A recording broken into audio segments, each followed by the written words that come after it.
بسم الله الرحمن الرحيم.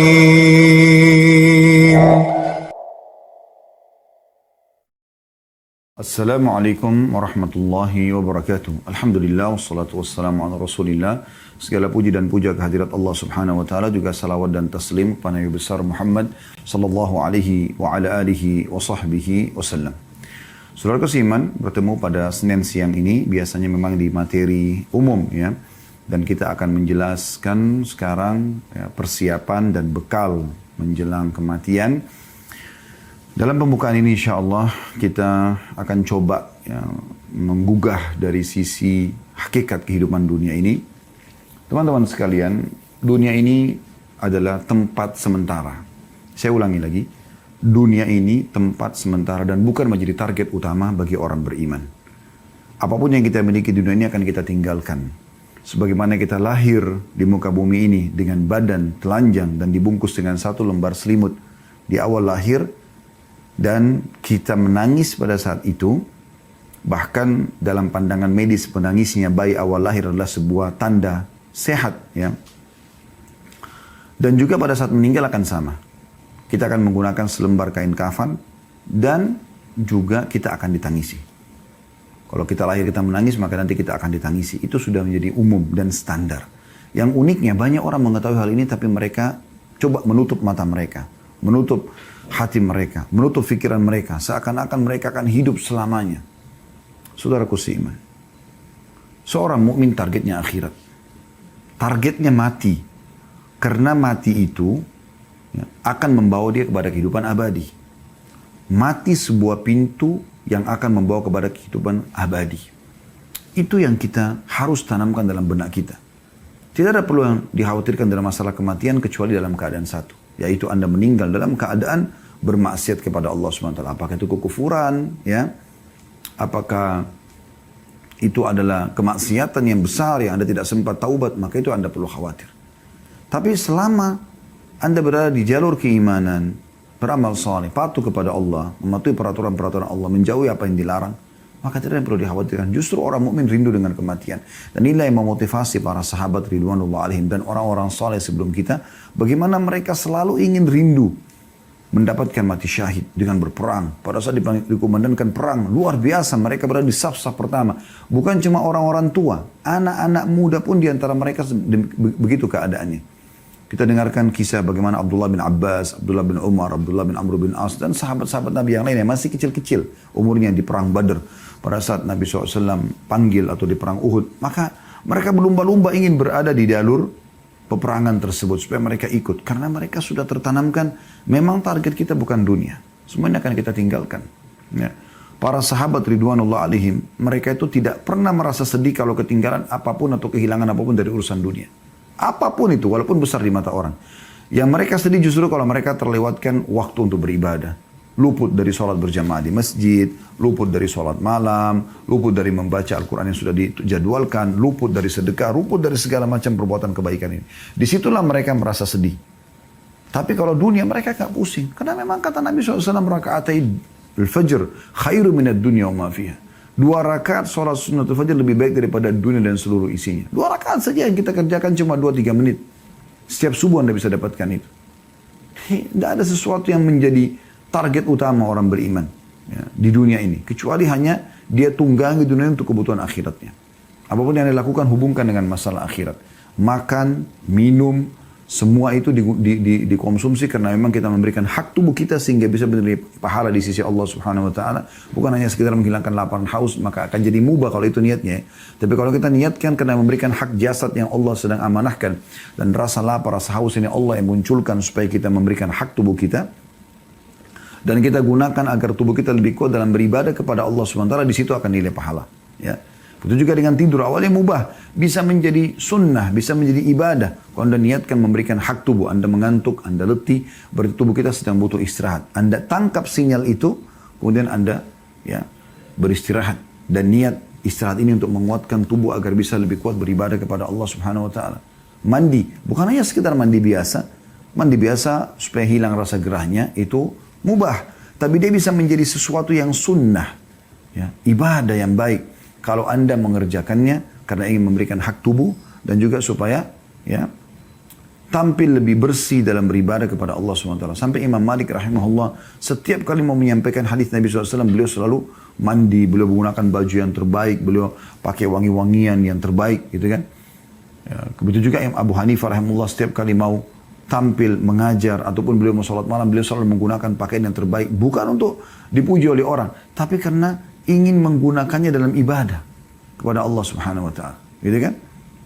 Maka di sini harus bisa diatur bagaimana niatnya. Ya. Jangan pernah teman-teman targetnya dunia, karena akan pendek sekali. Ya. Tapi kalau maksudnya pendek sekali targetnya, ya. Tapi kalau diniatkan untuk akhirat maka akan sangat luar biasa. Ya. Akan sangat panjang ya sesuatu yang kita lakukan ya, dalam arti kata dalam hal memasang target ya dan mengejar apa yang terbaik yang akan kita raih nanti di akhirat sana. Kita akan buka dengan hadis Aisyah radhiyallahu anha di mana beliau berkata bahwasanya Rasulullah sallallahu alaihi wasallam bersabda, "Man ahabba liqa Allahi ahabba Allahu liqa'ahu. Wa man kariha liqa Allahi kariha Allahu liqa'ahu." Barang siapa yang rindu, suka, ingin berjumpa dengan Allah, ya, maka Allah pun akan rindu berjumpa dengannya. Dan barang siapa yang membenci pertemuan dengan Allah, Allah pun akan membenci pertemuan dengannya. Ya, perhatikan di sini. Kemudian fakultu, ini jawaban nanti ya. Kalau anda mengatakan apa hubungannya hadis ini dengan bahasan kita, coba perhatikan. Fakultu kata Aisyah, maka aku berkata, ya Nabi Allah, wahai Nabinya Allah, akarahayatul mauti fakulluna nakrahul maut. فقال ليس كذلك ولكن المؤمن إذا بشر برحمة الله ورضوانه وجنته أحب لقاء الله فأحب الله لقاءه وإن الكافر إذا بشر بعذاب الله وسخطه كره لقاء الله وكره الله لقاءه. Artinya kata Aisyah radhiyallahu anha, apakah yang dimaksud benci akan kematian wahai Nabi Allah? Tentu kami semua takut dengan kematian. Nah, di sini yang menjawab tadi apa yang saya jelaskan dalam pembukaan kita ya. Jadi orang mukmin tidak perlu takut. Aisyah mengatakan kami selama ini masih takut mati, gitu kan. Tapi dengarkan bagaimana setelah Nabi SAW menjelaskan kepada beliau. Kata Nabi SAW, bukan begitu maksudnya. Namun maksud yang benar adalah seorang mukmin jika diberi kabar gembira dengan rahmat, keridhaan serta surganya. Nanti kalau mati itu masuk surga loh. Nanti kan kita terima hasil amal-amal kita loh. Nah misalnya kita bahasakan begitu. Maka dia pun akan rindu mati. Dia ingin rindu segera bertemu dengan Allah. Karena untuk bertemu dengan Allah kan harus mati dulu. Gak mungkin tidak gitu. Ya. Maka Allah pun suka bertemu dengannya. Dan barang siapa yang benci. Jika orang kafir diberikan kabar tentang siksa Allah dan ahli maksiat. Nanti kau akan dimasuk neraka, nanti kau akan disiksa. Maka dia pun benci untuk bertemu dengan Allah. Maka Allah pun benci bertemu dengannya. Hadis ini sahih riwayatkan Imam Muslim. Ulama cuma mengatakan ada dua jenis orang yang takut mati. Yang pertama takut yang tidak tercela. Yaitu takut sebagai sifat orang mukmin. Misalnya dia takut nanti kalau dia mati amalnya masih kurang. Contoh. Nah itu masih positif ya. Jadi bukan takut karena kematian tapi takut amalnya kurang. Itu sering dinukil dari para salafus saleh. Mereka memang khawatir jangan sampai mereka mati dalam kondisi ya, amalnya masih kurang. Kemudian takut yang tercela adalah takut yang menunjukkan lemahnya iman karena tidak mau berpisah dengan dunia. Maka ini sangat ya buruk. Dan ini yang membuat umat Islam menjadi lemah. Justru nilai plus kita sebagai umat yang beriman kepada Allah pada saat kita justru tidak cinta dengan dunia dan tidak takut dengan kematian. Perhatikan hadisnya, hadis yang masyhur ya. Hadis yang diriwayatkan oleh Abu Dawud dan Ahmad dan disahihkan oleh Syekh Albani. Melalui Thauban radhiyallahu anhu, qala Rasulullah sallallahu alaihi wasallam, bahwasanya Rasulullah SAW bersabda, yushiku al-umama an tada'a alaikum kama tada'a al-akalatu ila qas'atiha. Kata Nabi SAW, hampir saja para umat, maksudnya yang kafir, sesat, yang bermaksiat, Mengurumuni kalian dari berbagai penjuru sebagaimana mereka berkumpul menghadapi makanan dalam piring. Jadi kalau ada makanan mau dihidangkan lalu dipanggil, ayo makan yuk. Maka mereka sama-sama saling ngeroyokin satu nampan itu kan. Nabi SAW menggambarkan kita seperti nampan di makanan itu umat Islam ini. Gitu ya. Faqala qailun min killatin nahnu yawma idin. Maka salah seorang mengatakan, ya Rasulullah, apakah pada satu kami sedikit? Kenapa para sahabat menanyakan ini teman-teman sekalian? Karena memang di zaman beliau saja, di zaman Nabi Muhammad SAW, umat Islam sedikit sekali. Kota Madinah kota yang kecil ya, dibandingkan kota-kota umat Islam sekarang ini. Dengan jumlah sedikit, kota mereka kecil, persenjataan mereka masih sederhana. Orang-orang kafir pada ketakutan dengan kaum muslimin. Ya. Merasa segan. Maka sahabat ini mengatakan, ya Rasulullah, waktu kami dikeroyokin itu nanti, apakah jumlah kami sedikit? Qala bal antum yawma idin kathir. Ketahuilah pada hari itu kalian sangat banyak. Sekarang jumlah kita miliaran umat Islam. Walakinnakum gutha'u ka gutha'is sail. Tapi pada saat itu kalian seperti buih di lautan. Ya. Buih di lautan yang tidak ada, ya, atau sampah yang dibawa oleh air hujan. Jadi kayak bawa arus dan nggak ada nilainya gitu ya. Wala yanzi'anna Allahu min suduri aduwikum al-mahabata minkum. Pada saat itu Allah sudah mencabut rasa segan dari musuh-musuh kalian. Wala yaghzifanna Allahu fi qulubikum al-wahan. Dan pada saat itu disebabkan dalam hati kalian tertanam penyakit wahan. Faqala qailun ya Rasulullah wa mal wahan. Intinya di sini sebenarnya kata seseorang, ya Rasulullah, apa itu wahan yang membuat akhirnya kami lemah, kami bisa dikeroyok oleh musuh, ya.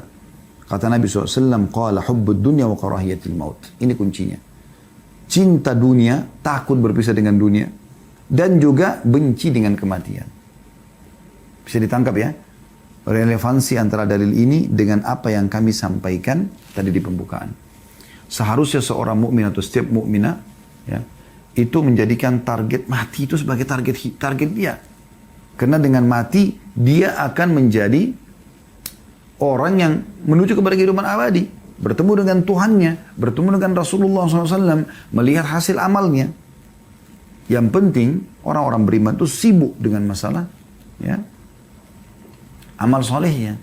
Kalau dia sudah tahu dia akan menuju ke akhirat, maka dia akan sibuk dengan amal soleh. Dia tidak akan ketinggalan sholat 5 waktu, tidak akan ketinggalan sholat-sholat sunnah. Dia terus meningkatkan kualitas dari ibadahnya, dan kuantitas bagi ibadah yang boleh ditingkatkan kuantitasnya. Contoh misalnya, kalau yang sholat 5 waktu sudah nggak boleh ditingkatkan lagi kuantitasnya. Memang sholat subuh sudah 2 rakaat, duhur, asar, isya 4 rakaat, maghrib 3 rakaat. Tidak mungkin ditambah rakaatnya, itu sudah baku.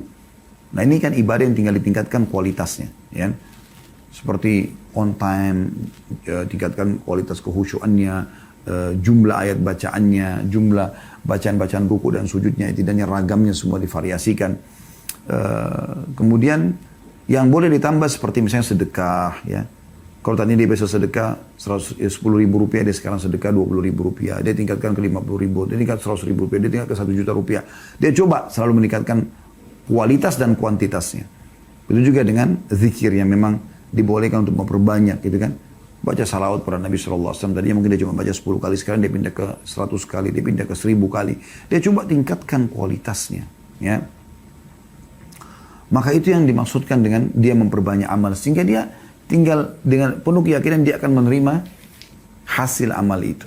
Karena Allah SWT mengatakan kan, وَمَنْ يَعْمَلْ مِثْقَالَ ذَرَّةٍ خَيْرًا يَرَهُ. Siapa yang berbuat seperti biji sawi dari kebaikan dia akan lihat. وَمَنْ يَعْمَلْ مِثْقَالَ ذَرَّةٍ شَرًّا يَرَهُ. Siapa yang berbuat seperti biji sawi keburukan maka dia akan lihat. Ya. Ini poin perlu digarisbawahi.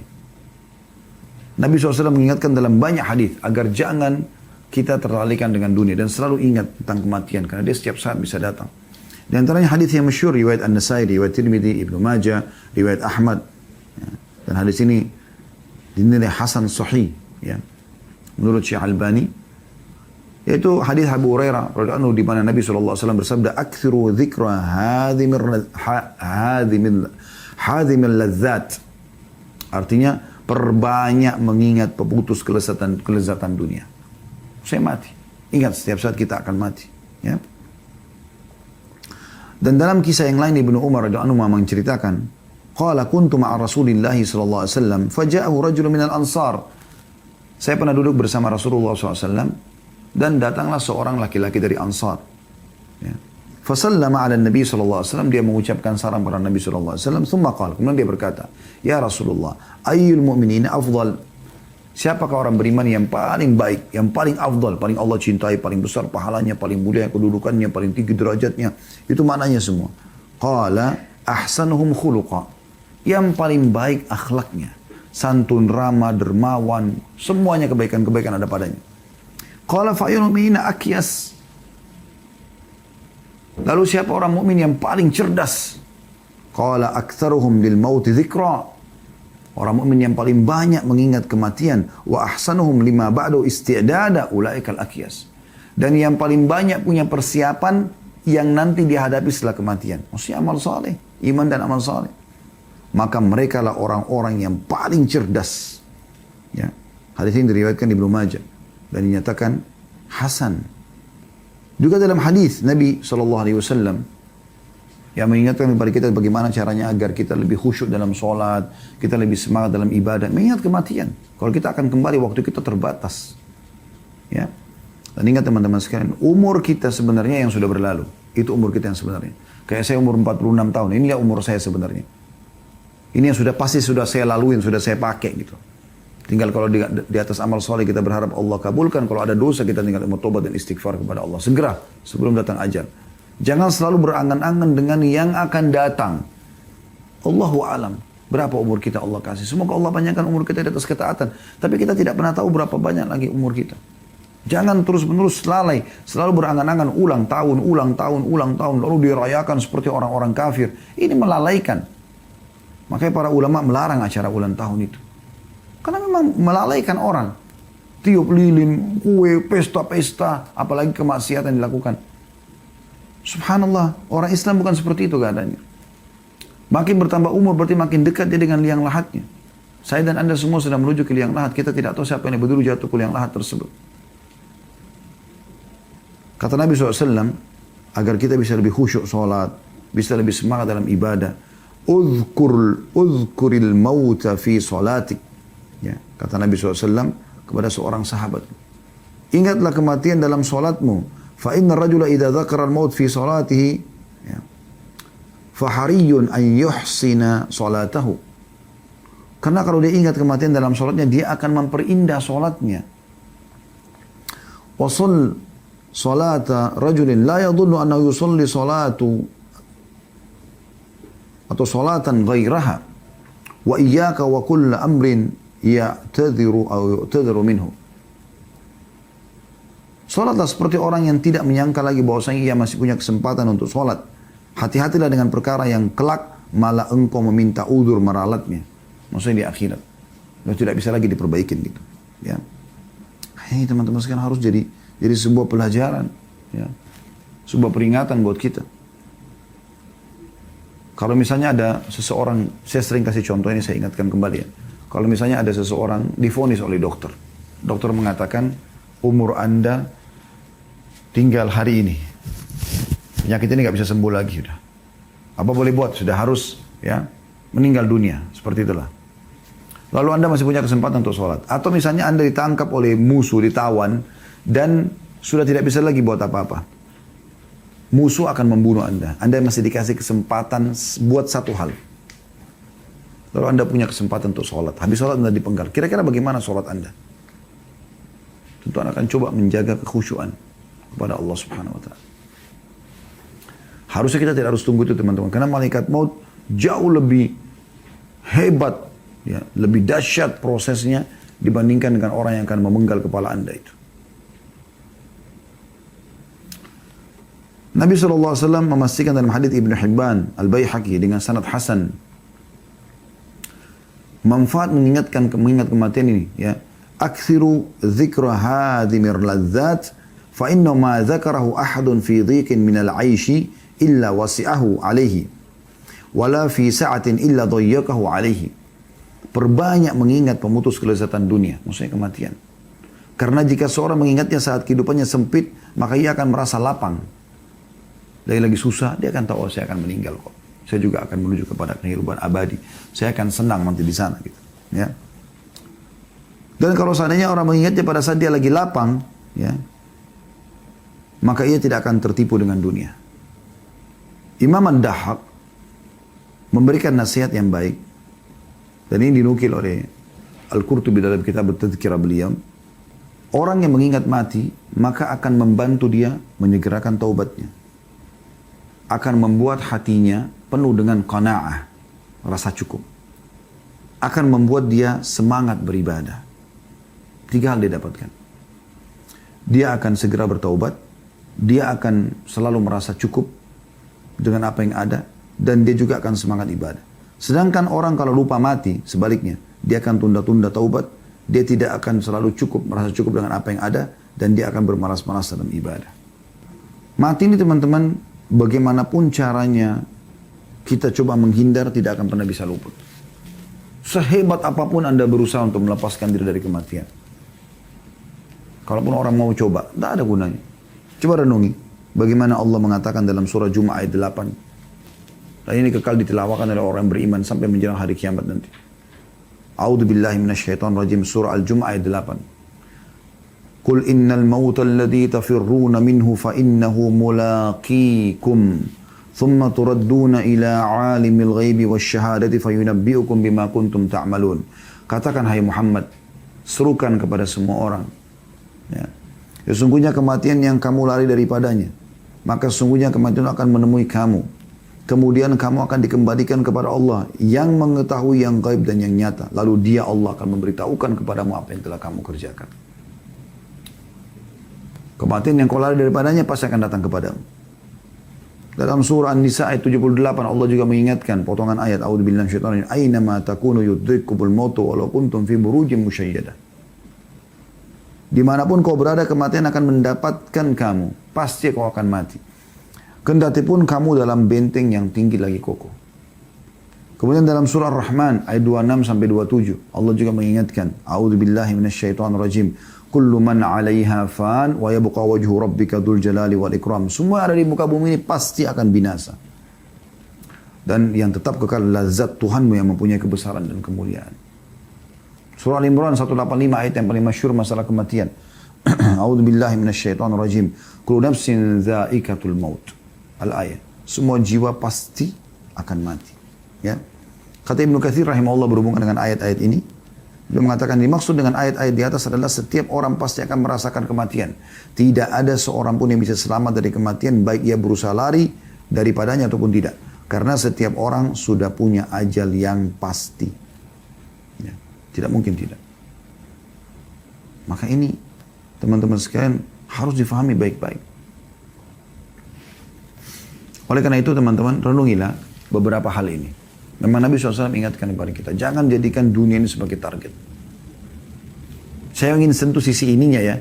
Karena kalau kita bicara masalah bekal menjelang kematian, kalau orang membahas masalah perbanyaklah sholat, perbanyaklah puasa, itu ada juga pintunya sendiri untuk dibahas. Dan itu butuh pertemuan khusus bahas itu. Yang kami ingin sentuh tidak.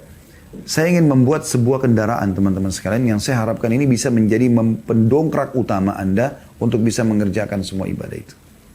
Dengan sendirinya setelah dengarkan ini Anda akan sholat, Anda akan puasa, Anda akan zikir, Anda akan berdoa, Anda akan bakti sama orang tua, Anda akan bertobat. Semua akan Anda kerjakan. Itu yang saya inginkan dengan pertemuan kita ini. Ini yang saya masukkan dengan bekal menjelang kematian itu. Coba renungi sabda Nabi SAW yang lain. Dari hadis Ibnu Umar radhiyallahu anhu. Ya, hadis ini diriwayatkan oleh Bukhari. Kata Nabi SAW, kun fid dunya ka'annaka gharibun aw abiru sabil. Jadikan dirimu di dunia ini, setiap muslim diajak bicara oleh Nabi SAW. Setiap orang di antara kita. Laki-laki ataupun perempuan, yang muda ataupun tua. Hidup di dunia ini seakan-akan kamu seorang yang asing. Bagaimana sih kalau kita asing? Kita ingin kembali ke wilayah kita. Atau seperti seorang pengembara saja. Maka Ibnu Umar berkata tentang hadis ini, idza amsayta fala tantadirus sabah. Kalau kau tiba sore hari jangan pernah tunggu pagi, jangan pernah mengkhayal kau masih hidup pagi. Anggap kau akan mati pada saat itu. Sehingga segera taubat dan segera memperbanyak amal saleh. Wa idza asbahta fala tantadirul masa. Kalau kau tiba di pagi hari lagi seperti kita sekarang, tiba di pagi sore. Jangan tunggu sore hari, belum tentu kita hidup. Wa khudh min sihhatika li maradik. Maksimalkan masa sehatmu sebelum datang sakitmu. Orang kalau sudah sakit susah aktivitasnya. Kamu sekarang sehat. Wa min hayatika li mautik. Dan mumpung kau masih hidup sebelum matimu datang. Kenapa buang waktu pada hal yang tidak ada gunanya? Ibadah. Dan hanya kamu, hai saudaraku, yang bisa membuat kau beribadah sendiri. Enggak mungkin orang lain. Semua ada di tanganmu keputusan. Kau ingin masuk surga, di tanganmu keputusan. Kau ingin masuk neraka, di tanganmu keputusan. Kau ingin rajin, di tanganmu. Prestasi, di tanganmu. Kau ingin malas, menjadi orang yang buruk juga di tanganmu. Kami, saya dan teman-teman dai hanya bisa teriak-teriak seperti ini. Nyampaikan. Keputusan tangan Anda. Anda mau berubah atau tidak? Kami tidak perlu teman-teman Anda mengatakan, oh ceramahnya bagus ya, menyentuh. Nggak perlu itu. Anda ambil manfaat atau tidak. Nggak penting itu. Semoga Allah ikhlaskan niat. Setiap dai yang ikhlas tidak akan butuh pujian itu. Tapi bagaimana yang sedang disampaikan ini sampai pada hati setiap orang yang mendengarkan. Dan mereka bisa berubah. Manfaat Anda dengarkan ceramah seperti ini kalau Anda bisa berubah menjadi orang yang lebih dekat kepada Allah SWT. Takut terhadap dosa-dosa yang berlalu. Takut dengan amal soleh yang masih sedikit. Bilal pernah menangis satu waktu. Radhiyallahu anhu, lalu ditanyakan, kenapa Anda menangis? Dia mengatakan perjalanan jauh dan bekal masih sedikit. Padahal beliau sudah masuk Islam di awal-awal Islam dan menjadi muadzin Nabi SAW. Jihad setelah, dan masa Nabi jihad juga setelah ya, Nabi SAW, dan sekian banyak amal soleh yang beliau kerjakan. Hasan Basri mengatakan rahimahullah dalam masalah ini, Al-mu'minu fid dunya qal gharibi wala yajza' min dhulliha wala yunafisu fi izziha lahu sya'an walin nasi sya'an. Seorang mukmin di dunia seperti orang asing. Tidak pernah gelisah terhadap apa yang orang dapatkan dari dunia. Oh, dia mau maju, dia berhasil, silakan. Saya ya saya. Tetap kita kejar prestasi dunia semampu kita. Tapi bukan berarti kita iri, dengki, berkecamuk, berebut-rebutan dengan haknya orang lain. Bukan sifat orang beriman itu. Tidak pernah saling berlomba ya, dengan menggilai dunia atau mengejar dunia.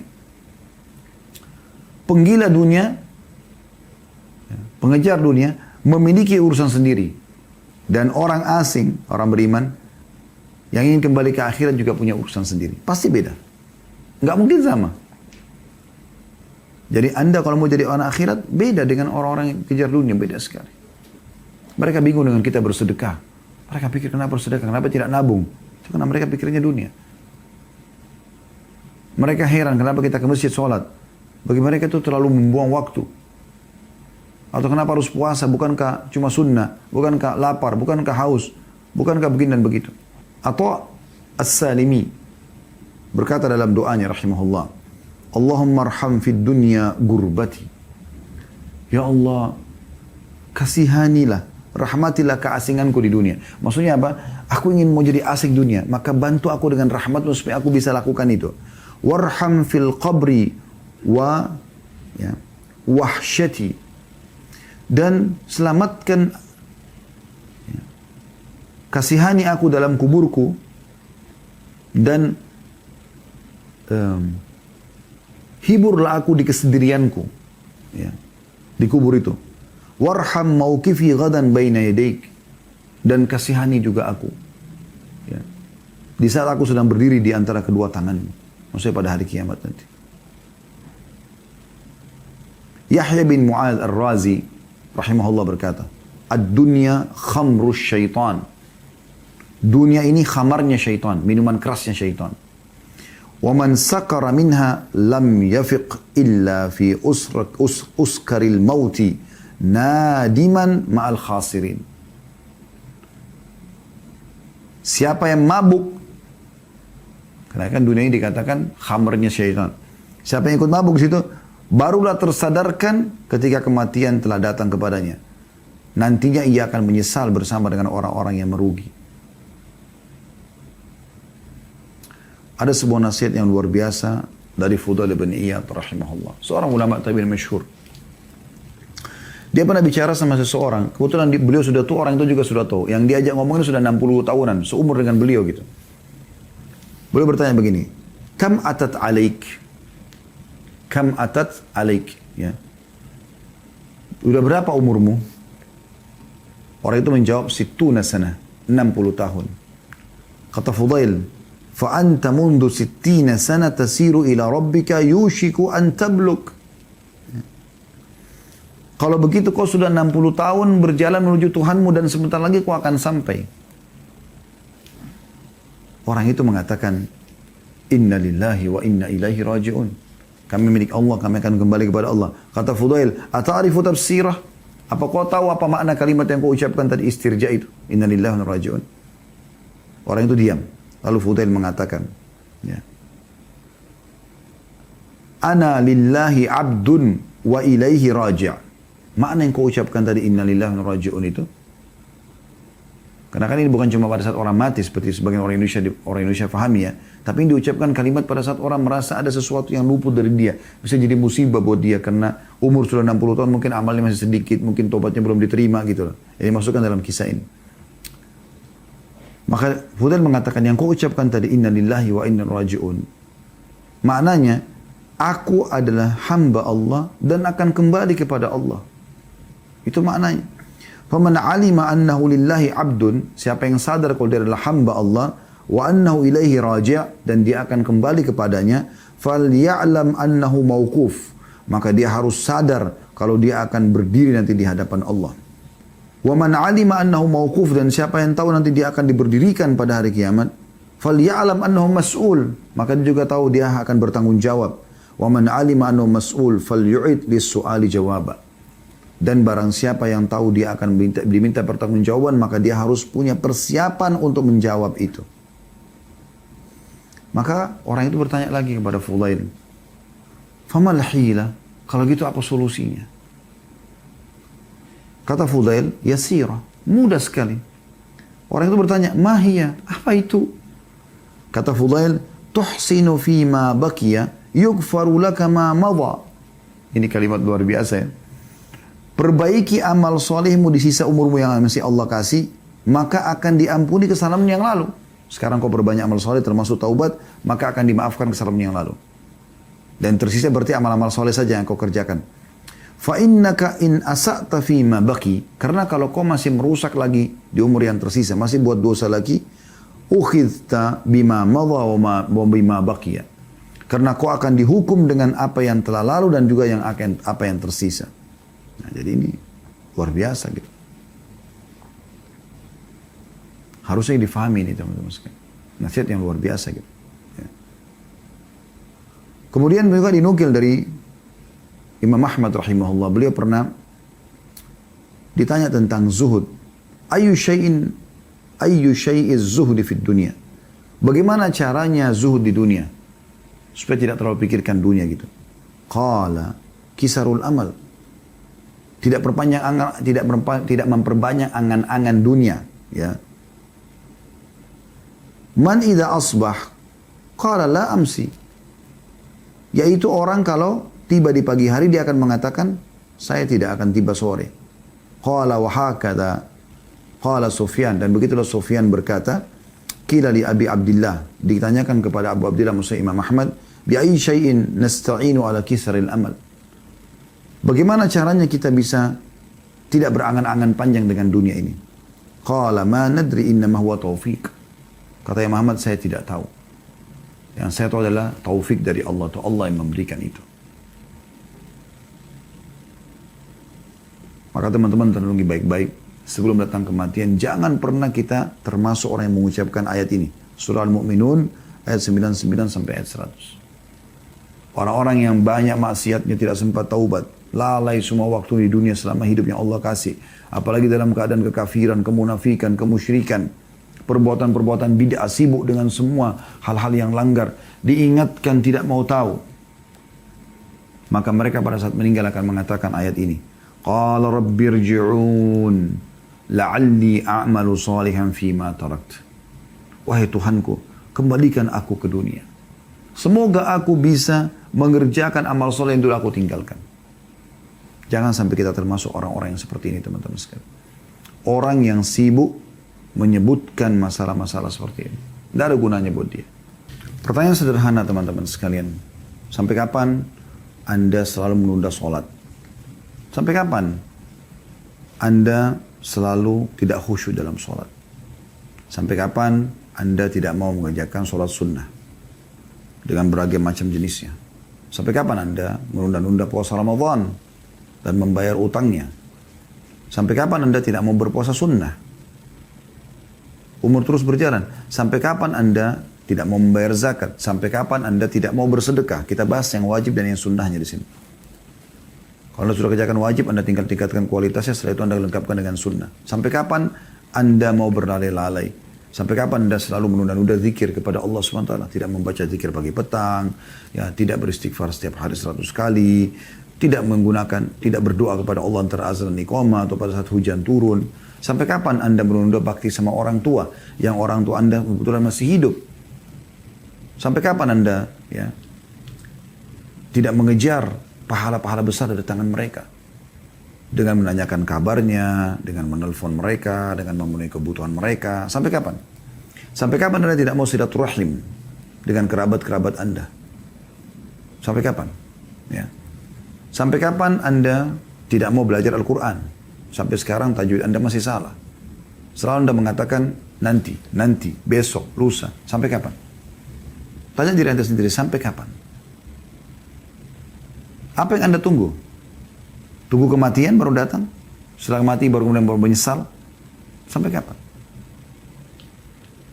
Sampai kapan Anda menunda-nunda untuk pindah dari tempat yang haram ke tempat yang halal, bekerja? Sampai kapan? Sampai kapan Anda, wahai muslimah yang masih belum tutup aurat, untuk tutup aurat Anda? Sampai kapan Anda mau buka tutup aurat Anda? Sampai kapan? Sampai kapan Anda mau minta maaf atas kesalahan Anda yang Anda lakukan? Sampai kapan Anda akan berhenti dari transaksi ribawi, manipulasi data, berbohong? Sampai kapan? Sampai kapan semua masih Anda lakukan? Dan kira-kira kapan Anda mau berhenti menjadi orang yang lebih baik? Peraturan Allah tidak akan berubah. Allah mengatakan dalam Al-Quran, وَلَنْ تَجِدَ لِسُنَّةِ اللَّهِ تَبْدِيلًا. Tidak akan pernah berubah sistem yang sudah Allah ciptakan. Anda sudah tahu kisah, dan Anda harus tahu itu. Kisah Nabi-Nabi dan orang-orang yang menjadi pengikutnya. Tidak usah jauh-jauh, kita langsung kepada Nabi Muhammad SAW dan para sahabatnya. Lihat bagaimana Abu Bakar, Umar, Uthman, Ali, Talha, Zubair, dan kisah-kisah sahabat Nabi seluruhnya, ridwanul alim, yang ikhlas, yang meninggal dalam keadaan iman. Kita tidak bicara yang sempat murtad, yang memang pura-pura masuk Islam, yang jadi munafik. Kita bicara sahabat-sahabat Nabi yang betul-betul tulus, dan kisah-kisah mereka di kedua tangan kita. Kami sudah membedah lebih dari 50 kisah sahabat, Anda bisa dengarkan. Anda bisa banyak baca buku dalam bahasa Indonesia tentang kisah mereka. Kisah-kisah sahabiat Nabi, para ummahatil mukminin, para istri-istri Nabi, dan juga para sahabat Nabi yang lain. Bagaimana perjuangan mereka dalam rumah tangga mereka, dalam memperjuangkan sunnah Nabi SAW, dalam ikut berjihad dengan Nabi SAW. Lihat mereka. Mereka adalah orang-orang yang sudah sukses. Ya. Siapa yang mengikuti mereka, maka buah tidak akan jauh dari pohonnya. Kita akan bersama dengan mereka. Dan dalam kehidupan mereka ada orang-orang munafik. Ada Abdullah bin Ubay bin Ka'ab, Ubaidillah bin Ubay bin Ka'ab, Ubaidillah bin Ubay bin Ka'ab, ya. Maaf, Ubaidillah bin Abi Salul. Mohon maaf, saya ulangi. Ubaidillah bin Ubay bin Salul. Kemudian ada beberapa tokoh-tokoh munafikin, ya, di Madinah. Pura-pura Islam. Sampai kapan Anda mau seperti ini? Mau seperti ini? Akan sama. Ujungnya akan sama dengan mereka. Yang masih dalam keadaan kafir. Lihat Abu Jahal, Abu Lahab.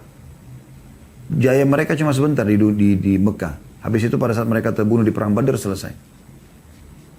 Abu Jahal terbunuh, Umayyah bin Khalaf terbunuh, Syaibah terbunuh, Al-Walid terbunuh, Uqbah terbunuh, ya.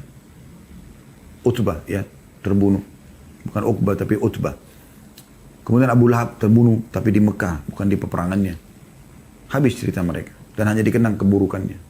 Sebelumnya ada Fir'aun, ada Namrud, ya.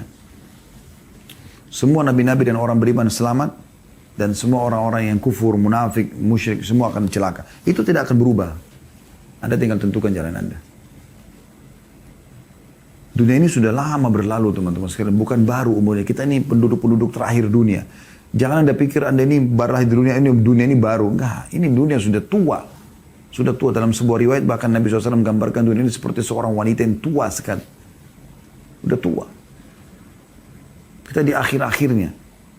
Jangan lupa tentang sejarah manusia yang sudah lalu. Sampai kapan?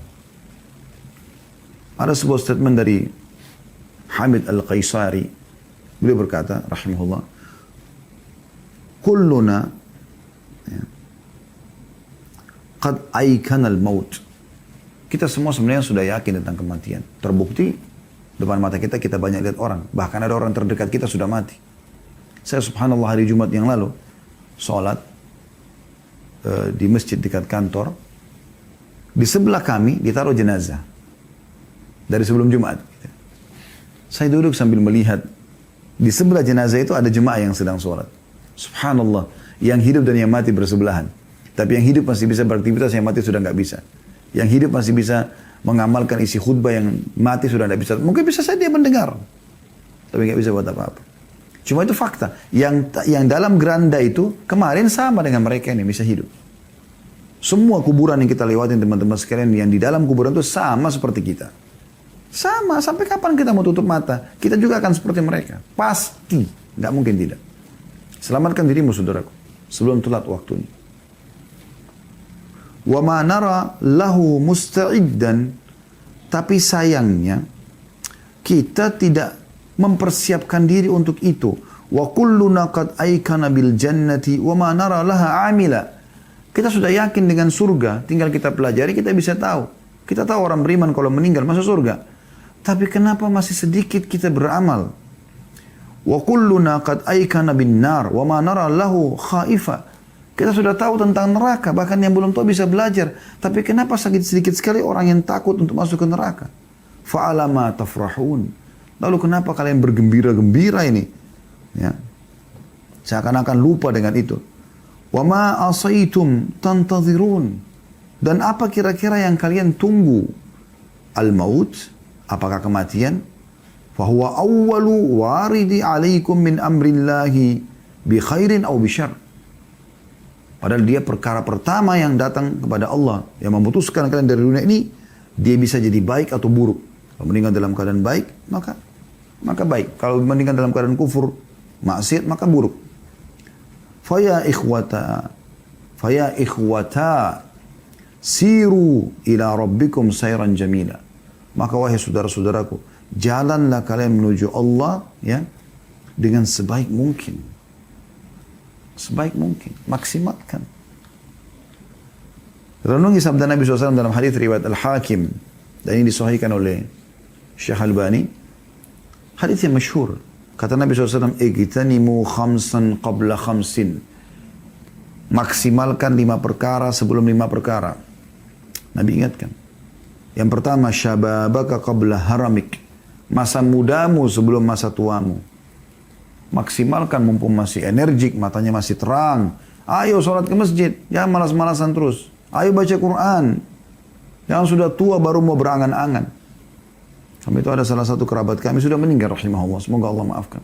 Setelah umurnya 65 tahun baru dia bilang, saya mulai sekarang mau baca kisah-kisah sahabat dan saya mau menulis buku-buku itu.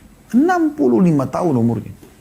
Mana kamu dari 20 tahun, 25 tahun, 30 tahun? Mana? Umur yang belasan puluhan tahun tidak digunakan itu kenapa? Kalau Anda di sini ada yang ikuti ceramah kami ini, ternyata belum maksimal di masa dia. Jangan haramkan anak-anak. Kejar pahala di anak-anak, memasukkan mereka ke pesantren, buat mereka hafal Quran. Kejar kekuranganmu di situ. Supaya mereka kalau beramal kau akan panen pahala. Yang kedua, wasihatika qabla saqamik. Sehatmu sebelum kau sakit. Anda ikut acara ini kalau Anda belum flu, belum demam, belum rematik, belum stroke, belum segala macam. Maksimalkan akhi dan ukhti. Ibadah. Ibadah. Kami cuma bisa teriak-teriak seperti ini. Keputusan di tanganmu, hai saudaraku. Berubah. Gitu kan. Berubah, semua di tanganmu. Kalau kau ingin berubah, maka Allah akan mudahkan itu. Kata Allah SWT dalam Al-Quran. A'udzu billahi minasyaitonir rajim. Innallaha la yughayyiru ma biqaumin hatta yughayyiru ma bi anfusihim. Allah tidak akan mengubah nasib satu kaum sampai mereka mengubah diri mereka sendiri. Kalau kita mau mengubah menjadi orang yang baik, hijrah, maka kita akan jadi seperti itu. Yang ketiga, wagina qabla faqri. Kayahmu, punya pendapatan sebelum miskin. Ayo sedekah. Kalau tiba saat di mana kau sudah bangkrut, tidak punya lagi yang kau bisa sedekahkan, kau akan nyesal. Yang keempat, wa faragaka qabla syaglik. Waktu kosongmu sebelum kau sibuk. Mana kadang-kadang orang bilang, wah nggak ada kerjaan nih, kosong. Sibuk nonton sesuatu sampai berjam-jam. Begadang dari malam sampai pagi. Akhi dan ukhti, kenapa nggak begadang dengan Al-Quran? Mendengarkan ilmu, menulis. Imam Ahmad rahimahullah pernah begadang, nggak tidur semalam suntuk, hanya mau mengeluarkan dari sebuah hadis manfaat. Mana kita dari ini semua? Kenapa harus hal-hal yang kosong? Diskotik, karaoke, udah ngobrol kosong. Apa gunanya? Manfaatnya apa? Waktumu itu akan ditanyakan oleh Allah subhanahu wa ta'ala pada hari kiamat. Diminta pertanggungjawaban, akhi. Yang terakhir, wahayatika atau wahayataka qabla mautik. Dan hidupmu sebelum matimu. Ini harus diperhatikan baik-baik. Sebelum mati menyesal nanti. Ya, menyesal. Semoga Allah SWT menjadikan kita orang-orang yang selalu ya, terdorong untuk mengejar akhirat kita dan memaksimalkan waktu ibadah kita, waktu kita untuk ibadah kepada Allah SWT dan juga bertobat atas dosa kita yang masa lalu. Allahu a'lam.